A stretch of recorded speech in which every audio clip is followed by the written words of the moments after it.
For decades, the only suspect in Susan Galvin's murder was a professional clown until DNA cleared the clown 49 years later. In 2019, a genealogical database would finally reveal the real perpetrator. Welcome back to another Sunday Solves, where I bring you another solved case to prove that even time won't stop justice. Susan, 20, had just moved to Seattle from Spokane and had taken a job as a records clerk for the Seattle Police Department. In 1967, Susan was on her way to the graveyard shift when she was sexually assaulted and strangled to death in a parking garage elevator in Seattle. After dozens of interviews in the initial investigation, investigators honed in on one suspect, a professional clown seen with Susan a few days before her death, who suddenly quit his job just a few days after her murder. Investigators were never able to gather enough evidence against the clown outside of circumstantial evidence, so that never led to any arrests. In 2002, with the advancements of DNA technology, they were able to pull the killer's DNA off of Susan's clothes, but it would be more than 14 years before they were able to put it to use.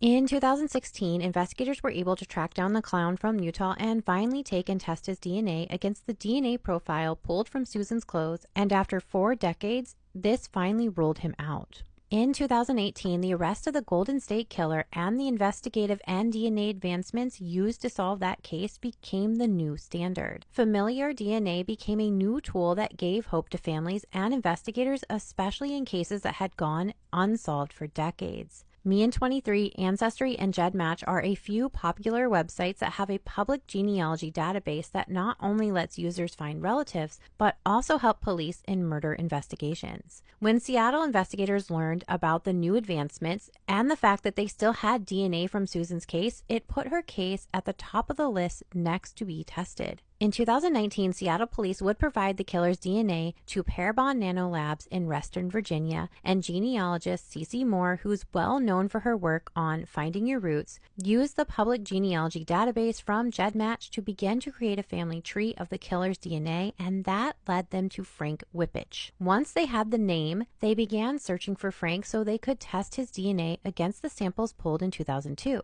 Unfortunately, when they were able to track Frank down, they discovered that he had been married and was a former soldier who had died of complications from diabetes in 1987. That wouldn't stop police from confirming that this was their suspect. The Seattle police would exhume Frank's remains in 2019 and collect his DNA, and from there they were able to confirm that he was a match for the DNA pulled from Susan's clothing. Investigators learned that Frank and his wife had 2 children and later divorced in 1971, and that same year Frank was convicted of larceny. It's his only criminal history conviction on record, and he served 9 months in jail and would be arrested for a weapons offense in 1975. Relatives of Frank's did tell Seattle investigators that Frank had been impersonating a police officer and making traffic stops in a uniform armed with a gun, but no departments had any arrests or records for this. Investigators are still looking at Frank in unsolved cases in New York, Alaska, and Germany, the 3 places he was stationed while in the Army.